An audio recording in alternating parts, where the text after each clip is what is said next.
8 വയസ്സുള്ള അനുജത്തി നോക്കി നിൽക്കെ വീട്ടിൽ അതിക്രമിച്ചു കയറി 13 വയസ്സുകാരിയെ പീഡിപ്പിച്ച 18 വയസ്സുകാരൻ യാതൊരു ദയയും അർഹിക്കുന്നില്ലെന്ന് കോടതി.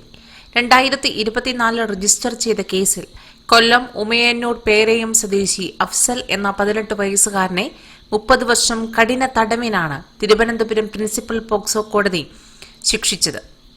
ഇൻസ്റ്റഗ്രാം വഴിയാണ് അഫ്സൽ 13 വയസ്സുള്ള പെൺകുട്ടിയുമായി പരിചയത്തിലായത്. ചാറ്റിനിടെ പ്രതി 13-കാരിയുടെ വീടിന്റെ ലൊക്കേഷൻ കൈവശപ്പെടുത്തി. തുടർന്ന് വീട്ടിൽ മുതിർന്ന ആരുമില്ലാതിരുന്ന സമയം അതിക്രമിച്ചു കയറി കുട്ടിയെ ക്രൂരമായി ഉപദ്രവിക്കുകയായിരുന്നു.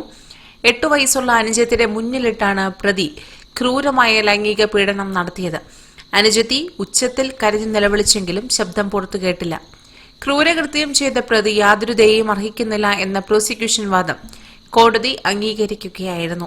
അറസ്റ്റിലായ ശേഷം ഒരു തവണ പോലും പ്രതിക്ക് കോടതി ജാമ്യം അനുവദിച്ചില്ല എന്നതും ഈ കേസിന്റെ പ്രത്യേകതയാണ്.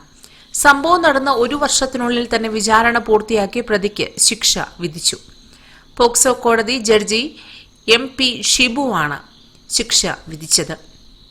കൂടുതൽ വാർത്തകൾക്കായി ഈ ചാനൽ സബ്സ്ക്രൈബ് ചെയ്യുക.